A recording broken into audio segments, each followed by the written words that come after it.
আচ্ছা, বিদেশে বসেও যখন দেশি জিনিসের নেশা লাগে তখন কি আর করার। আমার মতো এরকম মধ্যরাতে দেশি ইলিশ মাছ একদম সরিষার তেলে মচমচে করে ভেজে খেয়ে ফেলতে হবে। আজকে আমার অনেকটা এরকম নেশাই লেগেছে। তো সেহরির সময় কি করব চিন্তা করে কোনো কিছুই খেতে ইচ্ছা হচ্ছিল না। মনে হচ্ছিল যেন একদম মুচমুচে করে আমাদের বাংলাদেশি ইলিশ ভাজা, সাথে থাকবে আলু ভর্তা আর ইলিশ ভাজার সেই তেল দিয়ে একদম গরম গরম সাদা ভাত এক প্লেট খেয়ে উঠবো। যদিও রোজার সময় আমি জানি না কারোর এরকম কোনো ক্রেভিংস হয় কি না, বাট আমার খুব বেশি ক্রেভিংস হচ্ছিল যে না, আমি একদম দেশি স্টাইলে এটা দিয়ে আজকে সেহরি করব। যেমন কথা তেমন কাজ। একদম ভাত রান্না করে মচমচে করে ইলিশ মাছ ভেজে আলু ভর্তা করে, আর উপর দিয়ে যেই ইলিশ মাছটা ভেজেছিলাম সেই মাছ ভাজার সরিষার তেল দিয়ে এবার একসাথে ভাত, আলু ভর্তা আর মাছ মেখে অমৃত। আমার কাছে মনে হচ্ছিল যেন দুনিয়াতে এর থেকে স্বাদের আর কিচ্ছু নেই। তো সেহরির পালা তো গেল। সকালবেলা উঠেই আমি ইফতারে কি প্রিপারেশন করব সেটা আজকে আগে থেকে রেডি করে রাখছি। ফ্রিজ থেকে এক পুটলা মাংস বের করেছি, মানে ছোট ছোট পুটলা করেই রাখা ছিল, আর সাথে পানি গরম দিয়ে দিয়েছি। এখন পানির মধ্যে হচ্ছে হালিমটা ভিজিয়ে দিব, মানে হালিমের যে ডালটা থাকে আর কি। আজকে আমি প্যাকেট হালিম মিক্সটাই ব্যবহার করছি, যেটা আগে থেকে ভিজিয়ে রাখলে খুব সুন্দর সফট হয়ে যায় এবং রান্না করতেও খুব সহজেই সেদ্ধ হয়ে যায়। আর সবসময় এটা গরম পানি দিয়ে ভেজাতে হয়। তো এইভাবে যদি একটু ছড়িয়ে ছড়িয়ে ভেজান তাহলে কিন্তু দলা পাকবে না। না হলে দেখবেন একবারে ঘপাত করে ঢেলে দিবেন তো দলা পেকে যাবে। যাই হোক, হালিমটা ভিজিয়ে দিলাম। এবার যাব ঘরবাড়ি গোছাতে। বাচ্চাদের বাড়ি সবসময় কি গোছানো থাকে? তারপরও আমি চেষ্টা করি সকালে বিকালে যখন পারি তখনই একটু একটু করে গুছিয়ে নিতে। আচ্ছা, বিদেশে আসার পর থেকে আমার যে শুধু দেশি খাবারের উপরই ক্রেভিংস হয় তা কিন্তু না। দেশি বিভিন্ন কাপড়-চোপড় সব কিছুর উপরে আমার নেশা নেশা লাগে। আর এই যে কিছু কিছু রং আছে যা পরলেই যেন মনে হয় একদম আমার জন্যই তৈরি। ডোজি থেকে নিয়েছিলাম প্রিমিয়াম চেরি জর্জেটের এই কুর্তিটা।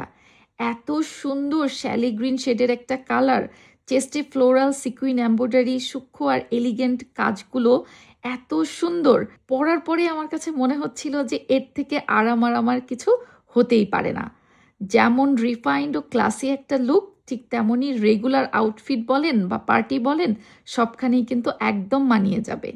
তো যাই হোক, ঝটপট রেডি হয়ে বের হব দেখে ওয়েট করছিলাম আপনার ভাইয়ার জন্য। আর এরই মাঝে আপনাদের সাথে শেয়ার করে নিই, ডোজি উপরে ফেসবুকের স্ক্রিনে দেখতে পাচ্ছেন, বাংলাদেশে কিন্তু উত্তরা স্কোয়ারে তাদের শোরুমও রয়েছে। আবার চাইলে ফেসবুকেও আপনারা অনলাইনে অর্ডার করতে পারেন তাদের ঈদ কালেকশনগুলো। ডোজির প্রত্যেকটা কাপড় কিন্তু তাদের নিজস্ব প্রোডাকশন এবং ডিজাইনে তৈরি হয়, তাই এগুলো এত বেশি এলিগেন্ট আর একটু ডিফারেন্ট লুক তো আনবেই। যাই হোক, ঝটপট বাইরের কাজগুলো শেষ করে এসেই আমি বাসায় এসে হালিমটা যে ভিজিয়ে রেখেছিলাম, মাংসটা বের করে রেখে গিয়েছিলাম, সেইগুলো এখন রান্নার প্রিপারেশন নিচ্ছি। মাংসগুলো অবশ্য আগে থেকেই ছোট টুকরো করে কাটা ছিল।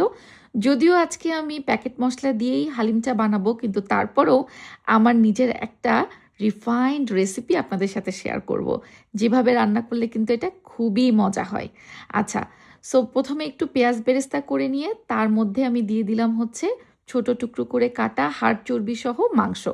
আজকে আমি গরুর মাংস দিয়ে এটা রান্না করছি, চাইলে চিকেন দিয়ে বা মাটন দিয়েও করা যায়।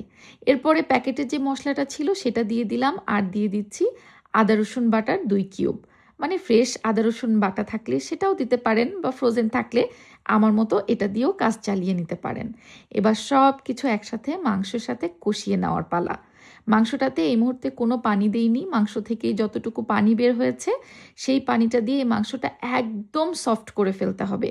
যদি আপনার কাছে প্রেসার কুকার থাকে তাহলে অবশ্যই প্রেসার কুকারে কিন্তু মাংসটা খুব বেশি সফট করে নেবেন, তাহলে হালিমটা খেতে খুবই মজা হয়। হালিমের মাংসগুলা ইদার আপনি ছোট টুকরো করেও নিতে পারেন, আবার কিন্তু চাইলে বড় বড় টুকরো রেখে ফ্লেশগুলো একদম ছাড়া ছাড়া হয়ে যাবে, হালিমের এই চাল ডালের সাথে মিশে যাবে, সেভাবেও মজা হয়।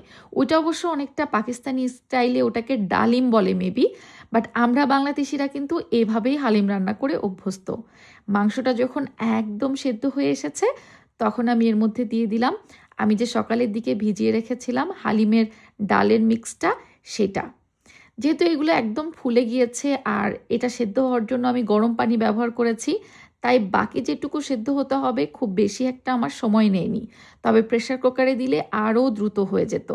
হালিমের কিন্তু একটাই সমস্যা, সেটা হচ্ছে যতই আপনি পানি দিয়ে সেদ্ধ করেন না কেন এটা ঘন ঘন নাড়তে হয়, না হলে নিচের দিকে লেগে যায়। আমি হালিম অনেকবার প্রেশার কুকারে দিয়ে রান্না করেও দেখেছি, এই সমস্যাটায় আমাকে খুব ভোগায়। এই জন্য আমি হালিমটা চেষ্টা করি কোনো একটা পাত্রেই রান্না করতে, যাতে একটু বারে বারে নেড়ে চেড়ে নিচে কোনোভাবেই না লাগে এই ব্যবস্থা করতে পারি। তো গরম পানি দিয়েছিলাম ততটুকু পরিমাণেই যতটুকুতে আমার মাংসটা তো আগেই সেদ্ধ হয়ে আছে, হালিমের ডালের মিশ্রণটা পুরোপুরি সেদ্ধ হয়ে যায়, আর এই মিশ্রণটা একটু পাতলা বা লিকুইড থাকে, কারণ পরবর্তীতে এটা কিন্তু আরও বেশি জমে আসে বা ঘন হয়ে আসে। চেয়েছিলাম এটাকে আমি আলাদা করে একটু রসুন আর সরিষা দিয়ে ঘিয়ে বাগার দিব, আমি নর্মালি যেটা করি, বাট যেহেতু ইফতারের সময়টা হয়ে এসেছে তাই তাড়াহুড়াতে আজকে আলাদা করে আর বাগারটা দিতে পারিনি।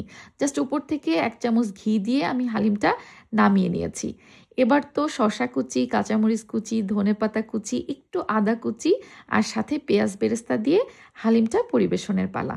আজকে ইফতারে আমি তেমন আর কোনো মেনু রাখিনি, কারণ আমাদের প্ল্যান ছিল আমরা যে 3 জন আছি, আমি, আমার হাজব্যান্ড, সুজন পাটওয়ারি আর আমার দেবর, 3 জন মিলে মজা করে একদম পেট চুক্তিতে আমরা হালিম খাবো।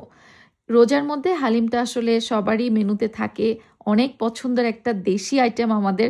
আমি আজকে শুরুতেই আপনাদেরকে বললাম না যে আজকে আমার কি জানি হয়েছে, সেই সেহেরি থেকেই মানে দেশি আইটেমগুলোর এত বেশি ক্রেভিংস হচ্ছিল, মানে মনে হচ্ছিল আমার এটা খেতেই হবে, একেবারে জানে মানে লেগে আছে এরকম একটা জিনিস। বাংলাদেশের এই ইফতারের আমেজগুলো আমি এত মিস করি। আসলে বাংলাদেশে ঘরে হয়তো বানানোর সময় হচ্ছে না, কিন্তু আপনি রাস্তার ধারে গেলেই কিন্তু নানান রকম ইফতারের পসরা পাবেন। কিন্তু বিদেশে আমাদের সেই সব কোনো কিছুর অপশন নেই। যদি কোনো কিছু দেশি জিনিস খেতে ইচ্ছা করে তাহলে নিজেদেরকেই কষ্ট করে বানিয়ে খেতে হয়। তো আজকে যখন বানিয়েছি হালিম এত কষ্ট করে এত সময় ধরে, তাই তো একেবারে পেট চুক্তি পর্যন্ত খেতেই হবে। যাই হোক, হালিম খেয়ে আমরা ইফতারের পরে এত বেশি পেট টাবুটুবু ছিল, কিন্তু পরে চা না খেলে তো আমার হবেই না। আজকে আমার সব নেশা মেটাচ্ছি, চা আমার আরেকটা নেশা হয়ে গেছে। সেদিন আমি গিয়েছিলাম বাজারে, বাংলা বাজার থেকে নিয়ে এসেছিলাম আমাদের দেশি এই খোলা টোস্ট, যেটা হচ্ছে চিনি মাখানো হালকা। তো সেই টোস্টটা দিয়ে এবার ইফতারের পরে 1 কাপ চা দিয়ে একটু ডুবুডুবু করে খাবো, আহ সেই স্বাদ, মানে একেবারে 16 কলা আমার পূর্ণ হয়ে গেছে আজকে। কি বলেন আপনারা? আচ্ছা, আপনারা কমেন্ট করে জানাবেন তো ইফতারের পরে কার কার আমার মতো এরকম একটু চায়ের নেশা ওঠে। আমার কিন্তু চায়ের নেশা ছাড়া, মানে চা ছাড়া এখন নেশা কাটেই না।